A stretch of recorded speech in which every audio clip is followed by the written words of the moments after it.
Architecture and design, renewing the social agenda. The dictionary defines margin as the amount between one thing and another. On the margins implies that you're part of a group, but different in very important ways. As an architect, working here in Chicago, practicing in Chicago, and born and raised in Chicago, I choose to work in the margins. I grew up here in back of the Yards, which is northwest of here, about 10 minutes away. I grew up in a loving, caring environment. It originally was German, Irish immigrant population, working in the railroads and the stockyards. But by the 1970s, it was mainly Latino. My parents came from Mexico in the 1960s, and by the 1970s, the area was primarily all Mexican immigrants and Latinos.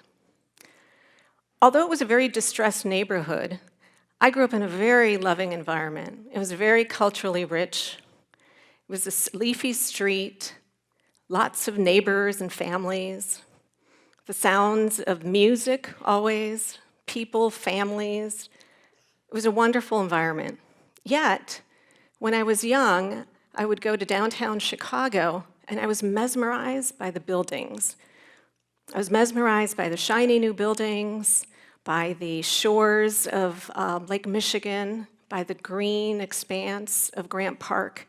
And I kept thinking, why doesn't my neighborhood look like this? I recall in back of the Yards, our local library was a very small, narrow storefront with just a couple tables, very dark.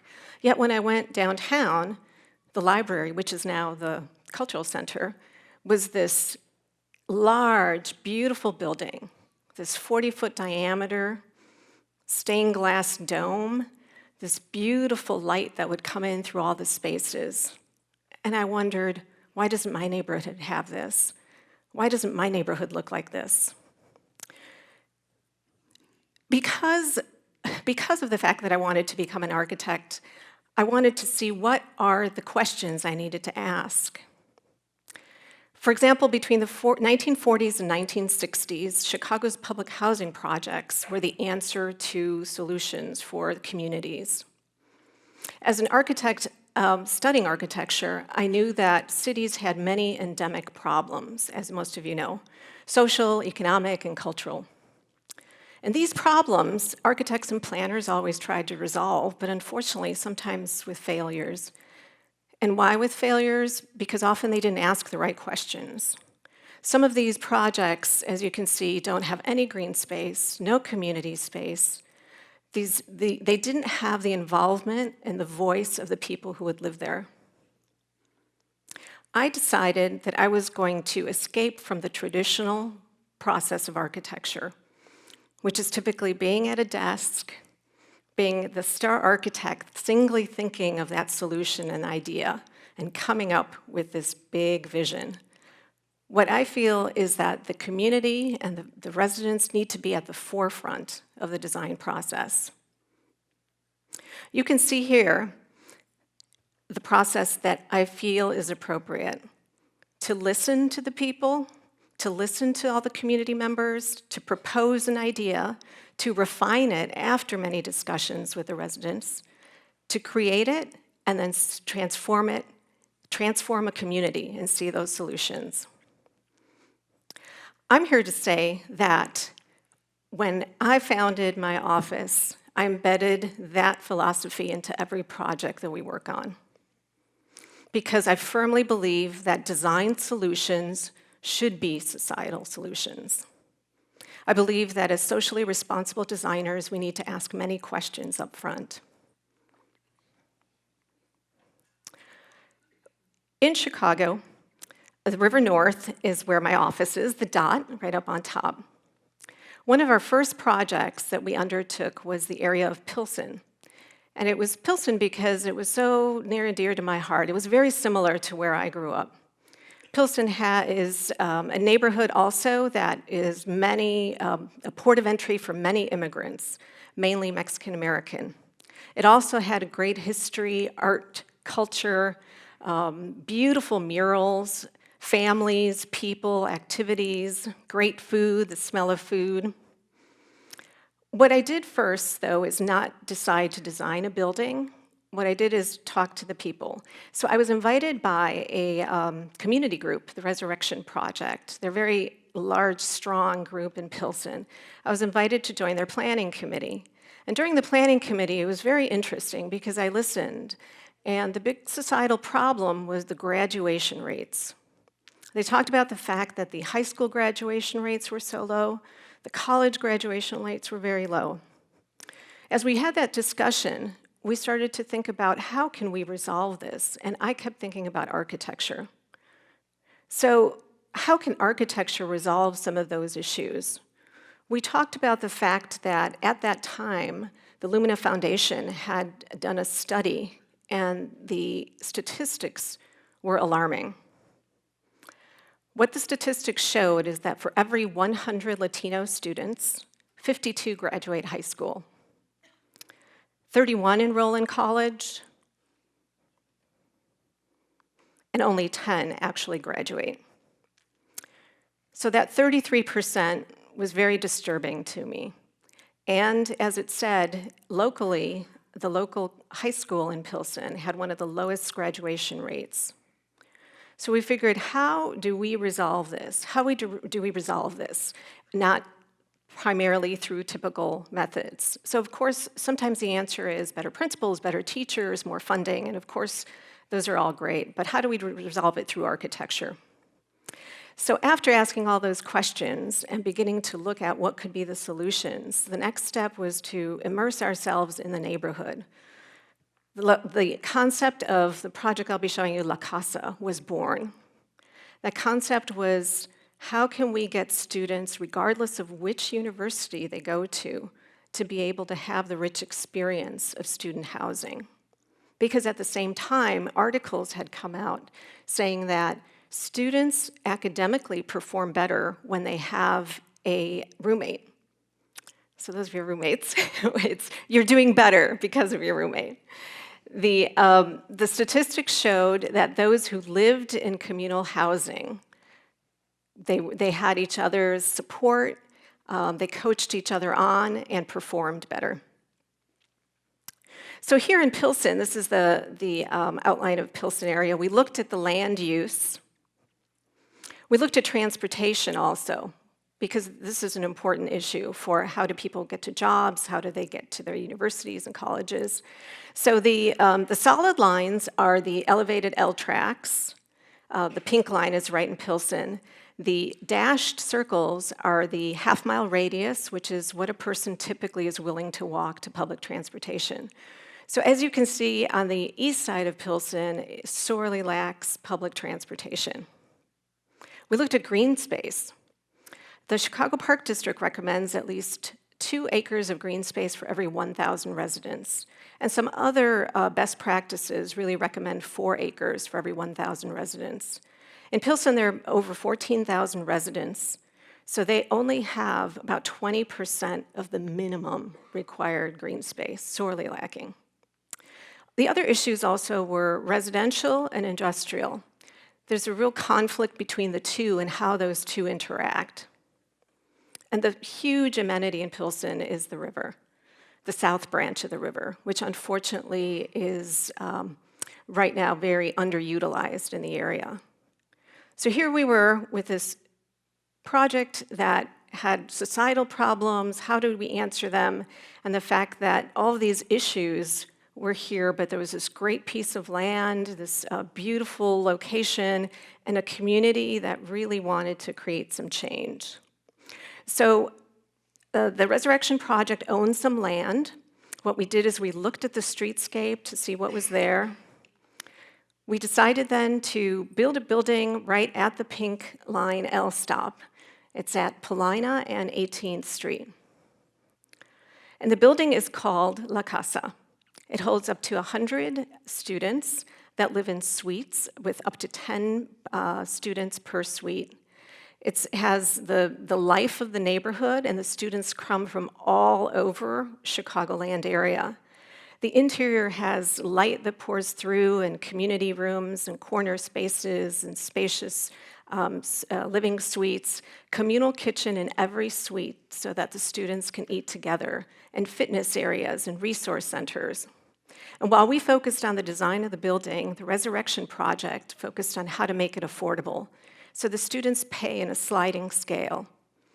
Some of them pay even half or less than what is typical, as most of you know, $10,000 to $15,000 per year just to be in student housing. So we looked at the idea of how do we answer some of the community's biggest questions. They wanted a building that would blend in with the community. So this is a masonry, handsome masonry building, but then it's still hip and cool for the neighborhood. Here are some of the universities that the students come from. And here's the location of it. It's the pink block right by the pink line. The students that come here are very committed, that they want to achieve. And it was overwhelming to hear the parents be so proud of the students say that the building's an inspiration for the community and that they're all there for the same goal.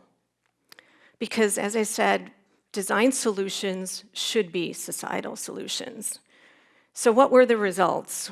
As of last week, we found all the statistics. We're proud to say that over 90% of the students, over 90% retention rate of the students in La Casa, and a 100% graduation rate. If you recall, it was 33%. 100% of the students graduating college in just 4.5 years. It's amazing to see what the change could be when both architecture and societal solutions come together. Because if we listen, propose projects, involve the community, it could transform an entire area.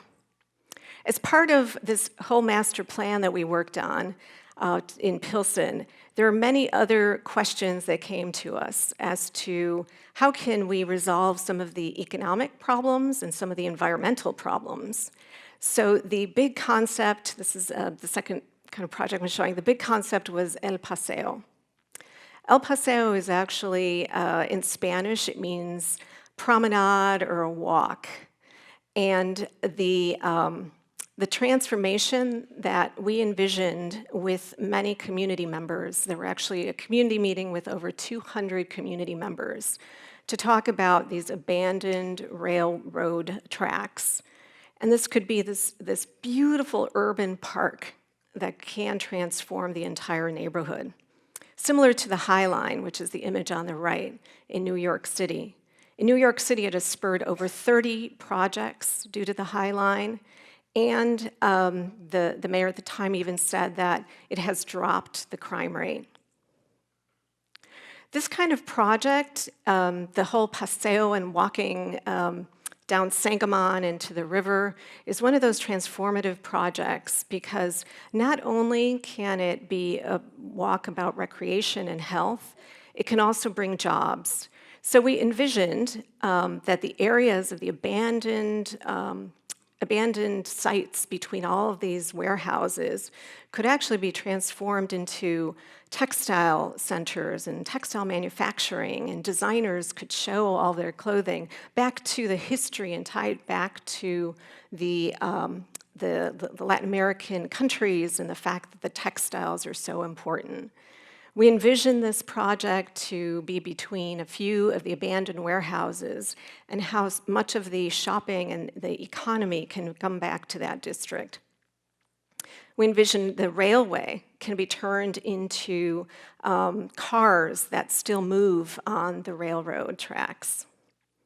Unfortunately, there's some environmental issues. This is the Fisk plant, a coal-fired plant, which luckily closed in 2012, but some of the air pollution crisis is still there. There are issues that really undermine the neighborhood because of the fact that there is so much airborne pollution and airborne toxins in the air. But there are some solutions. Down Cermak It's already been put in place, a sidewalk, where titanium dioxide was added and mixed into the concrete of the walks.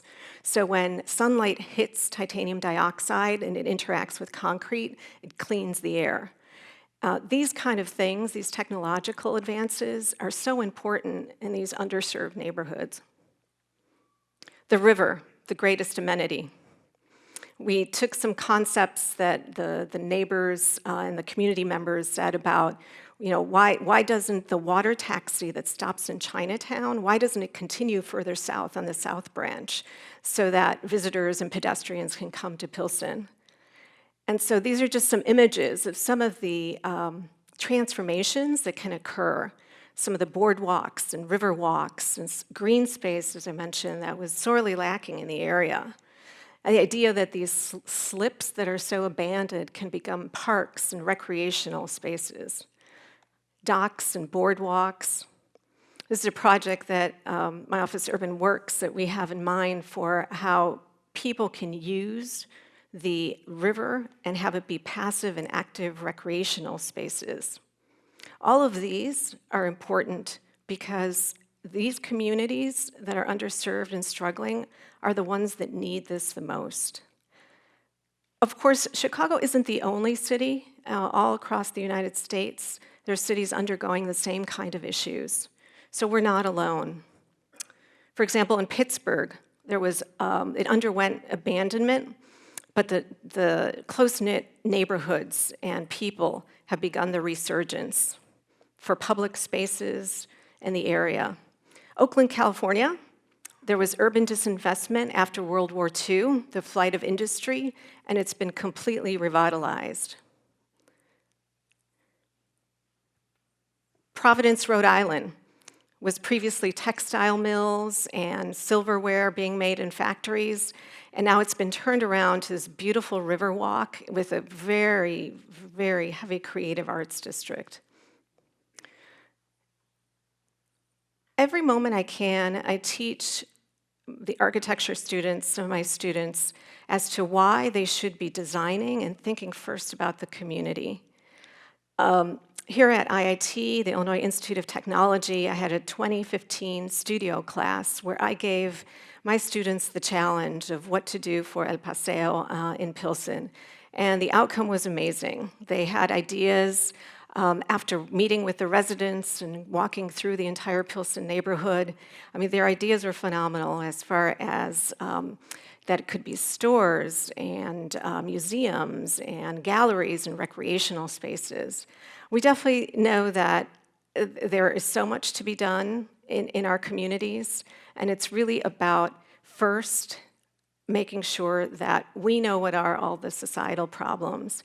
As designers, we involve the community, and when I asked the question before, why can't my community look like this? And it can. It can only if we involve the community will we see tangible results. Thank you.